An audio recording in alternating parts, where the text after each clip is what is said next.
Freedom is just as essential as air. And without it, there is no life. There is only darkness.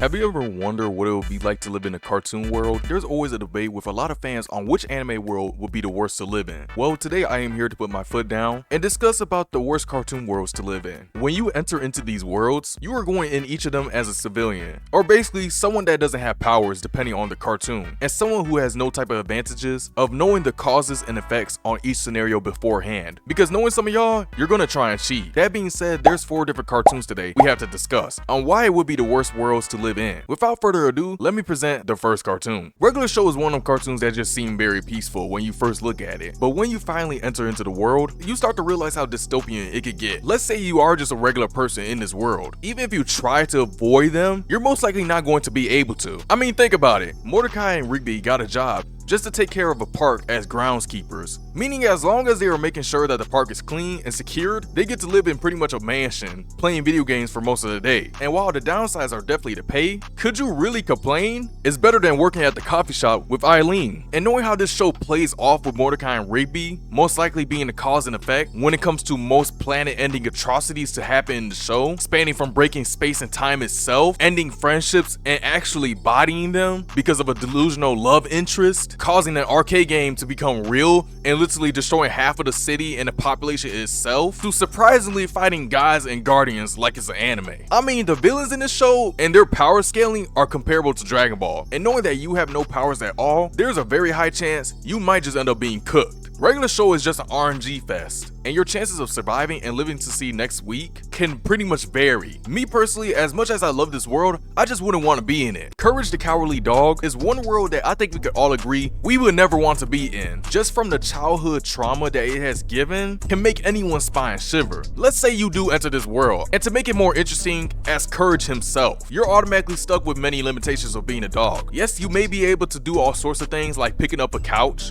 and moving on 2 feet, which in my eyes isn't really a power move, but you not being human in the eyes of Eustace is a problem, and he will become an automatic anti-hero every time you were to try to save his life. Most of the problems and the reason why things are happening is because of this man right here. You're in a secluded area that's pretty much far away from the nearest city. As a matter of fact, you need to take a car just to drive it miles away just to see another human being. And to make matters even worse, you being in the secluded area does not help your case with the many monsters, many different demonic entities, and villains that want to try and press you every single day. Villains like D. Lung, while not being a demon, psycho, or monster, he's just an annoying character that you will definitely run into consistently. Cats, Creepy Fred, Black Puddle Queen, King Ramses, Mattress Demon, the Cruel Vet, the Stitch Sisters, the Ulcer, and even whatever this thing is. Basically, you're up against the whole world of literal ghosts, aliens, demons, you name it, combined just to take over one place, your house. And one of the main problems with this world on why it makes it horrible to live in is just because of the loop effect. Because with every enemy that pops up, you're always going to have to fix the problem. And every time you do fix the problem, there's just another demon, alien, monster waiting around the corner with the new idea up their sleeves. There's pretty much no way out of this situation. Avatar: The Last Airbender gotta be one of the most wildest worlds to live in, and specifically the 100 Years War. If you're not part of the Fire Nation, so it's pretty much GG's. And while the Water and Earth Nation are still having hard times, they didn't get it worse compared to the Air Nation. Because let's say you did spawn into the beginning of the 100 Years War, and you spawned into the world as an airbender. All your people, including you, are getting genocide instantly because of Fire Lord Souls.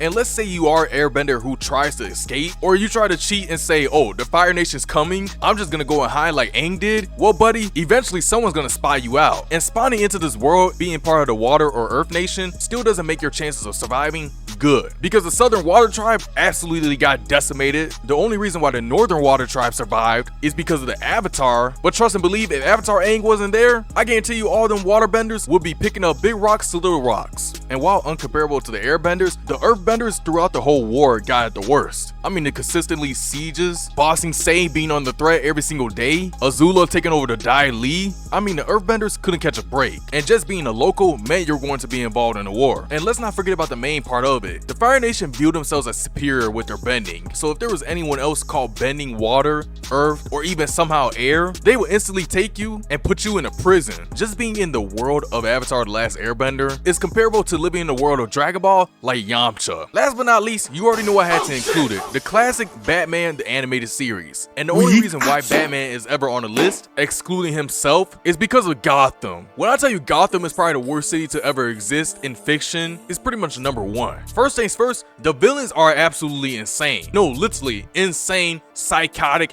and they deserve to be in an insane asylum. But what makes it worse is the amount of villains that comes from Gotham, especially when you compare to how many villains there are to heroes. Because at one point, Batman was doing all the work himself. But keep in mind, he was going up against the Joker, Two-Face, Riddler, Catwoman, Scarecrow, Poison Ivy, Killer Croc, Harley Quinn, Mad Hatter, Bane, which completely suplexed him, Mr. Freeze, the Penguin, Deathstroke. I mean, you can't make this up. And the fact that anyone thinks Gotham could be saved at that point is ridiculous. But let's say we take the villains out of Gotham. Gotham is still a horrible place, and it's pretty much New York City and San Francisco combined if they were to have a baby. You getting robbed in broad daylight as a civilian could all the way be up to 75%. Yeah, I'll take my chances at Metropolis with Superman, who I can at least bet he's going to defeat his enemies, compared to Gotham, where pretty much no one wants to help. Regardless, the list of cartoon worlds that are horrible to live in is looking very fair, and I would like to know what you guys think about it. Anyways, that's all your boy has got for you today, and stay tuned for the next future post.